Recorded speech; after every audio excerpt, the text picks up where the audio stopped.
sometimes it's been hard to engage young people in the process.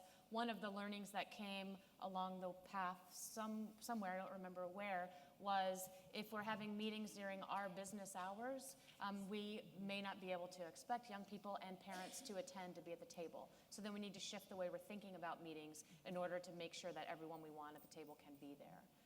We've also heard it mentioned, I think more than once, that it's been a little bit of a struggle to engage faith partners at the table. And so I just want to say this afternoon we have a really exciting session about engaging faith partners and some strong faith partners here in the room that are going to talk to us a little bit about that. So Jennifer, thank you for sitting there so patiently while I've just been talking to these two. My reputation precedes me. I'm sure that there are lots of people who are waiting to hear what you have to say, and so I'm going to direct that first with a question for you, in particular about engaging local continuums of care. So I'm just wondering if you had any tips to give folks for engaging as youth providers with their local COCs. I think in the overall arc of what we want to do to end youth homelessness writ large in America, we need to have more people at the table working together with big ideas and big plans and good data and a lot of accountability. And I think that what we're really seeing right now is a transformation from a provider-driven model of how we respond to need to a community model of how a community responds to need. And so we are doing a lot of things to make sure that the continuums of care are hospitable to youth providers and when they're not, call me. I can help make them more hospitable.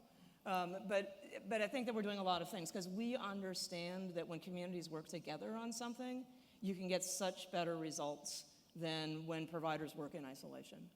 And I think the other big piece, and it comes out so much in what you both talked about, is that it's not just the continuum of care. It's not just the homeless service providers. It's bringing in these other systems that touch the lives of youth. So getting out of, at the federal level, we're getting out of the silos of HUD does this, and education does this, and labor does this, and HHS does this, and really talking about how can we sit together and figure out what youth need. And what LGBTQ youth need. And that is so important.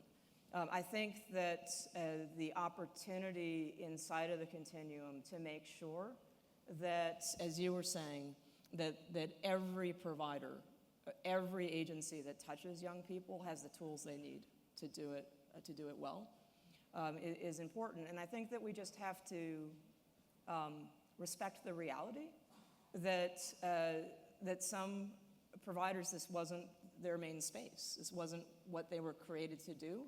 And so maybe they're a little ignorant. Maybe they're ignorant to a new vocabulary. Maybe they're ignorant to, we talk so much about bathrooms and showers at HUD. But it's a big part of our lives, right? And, but they might be ignorant, and they just don't know. And they just need more information. And likewise, I think, oftentimes, other people in a youth's life need more information. That it's not that we should assume that there's kind of this big we, they, and either you're a queer organization or you're not, and if you're not, you're anti-queer. Because I just think that it just doesn't have to be that way. And one of the things we're finding at HUD is that for some organizations, they just don't know, and they don't know what they don't know. And if we lead with our hostility, it doesn't get us very far.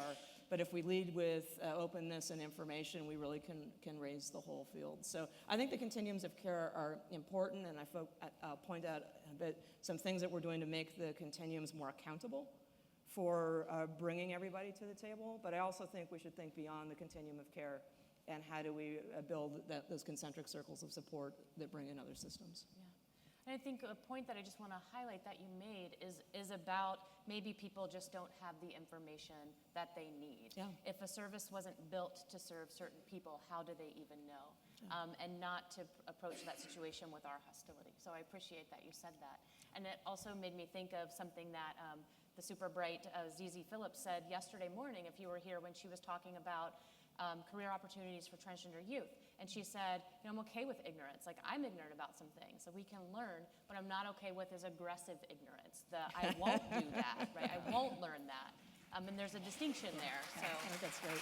yeah. I think that if you read the lesbian manual that I was given in 1983, you would be horrified at some of the things, the language that we used and the things that we thought back then. I mean, this is a world that's changing so fast. I mean, transgender rights are changing so fast. I mean, the work that's happened from the Supreme Court is things are changing so fast. And I think that we just have to reach a hand out to folks that are going to need help coming along, as opposed to leave them.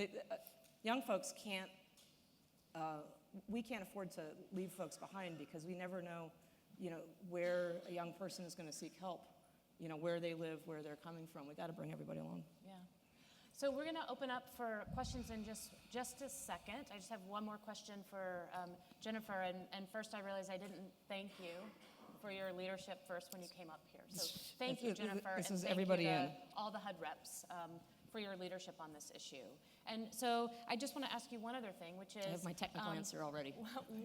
What else is happening right now from a HUD perspective to support this work? And in particular, do you have anything to say about the NOFA? Well, I'm so glad that you asked me that question. If folks haven't seen it, we just published the annual notice of funding availability for our Continuum of Care competition for the homeless assistance grants. And I'm guessing a lot of you just immediately dropped everything that you were doing and you read it cover to cover.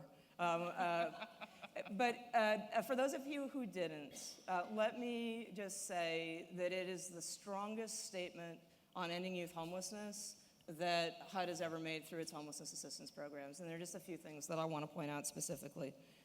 I didn't even hear any snapping on that. I don't get the snap thing. There we go. All right. Maybe it was just fake. All right, okay. So first, youth homelessness is its own policy priority. So we always lay out what our priorities are, and youth homelessness is its own priority.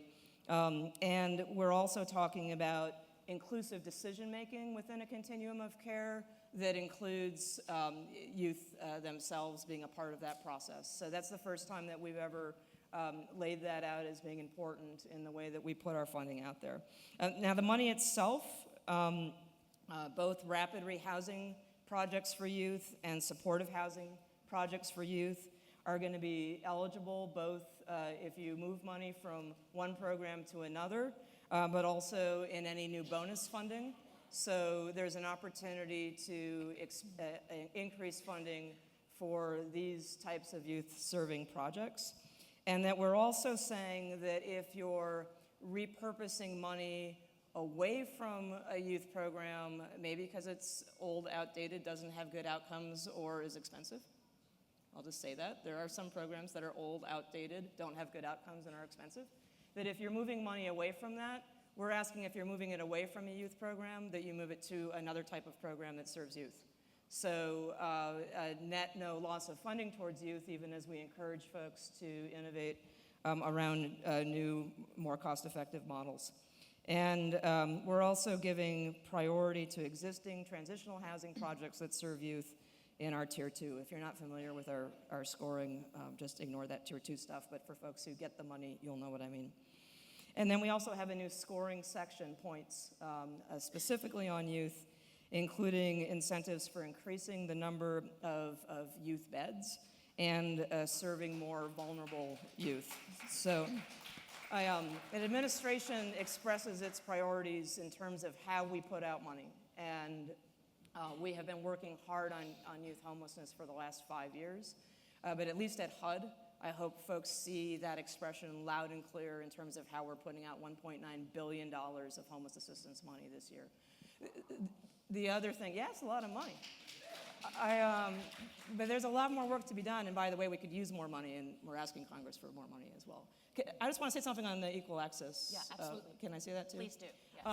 The other thing that we know is that especially transgender individuals, people that don't have a binary gender identity, oftentimes are as abused by the homeless service system as they are on the streets or from wherever they came.